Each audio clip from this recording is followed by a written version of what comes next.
Au chapitre santé, cette bonne nouvelle, la Guinée annonce la fin de l'épidémie d'Ebola sur son sol. Il aura fallu plus de 2 ans et des milliers de victimes à ce pays d'Afrique pour en venir à bout. Julia Galancia.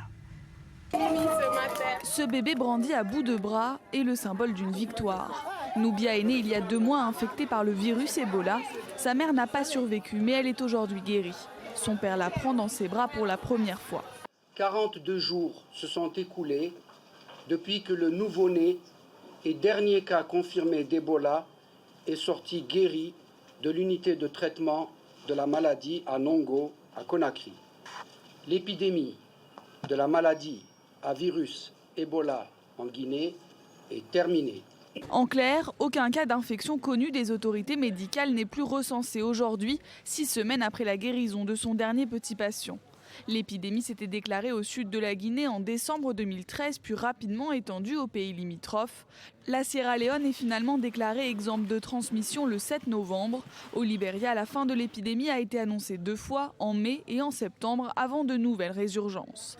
Pendant l'épidémie, ces pays ont pris des mesures d'exception, état d'urgence, confinement de la population et même mise en quarantaine de certaines régions, des mesures qui ont laissé des traces. Jamais en Guinée, pendant mes 36 ans de service, on a fait 2 ans pour lutter contre une épidémie. Et cette épidémie, qui est sans précédent, a éprouvé mon pays, notre système de santé et toutes les composantes de notre société. Cette épidémie Ebola fut la plus grave depuis l'identification du virus en Afrique centrale en 1976. Elle a fait plus de 11 300 morts.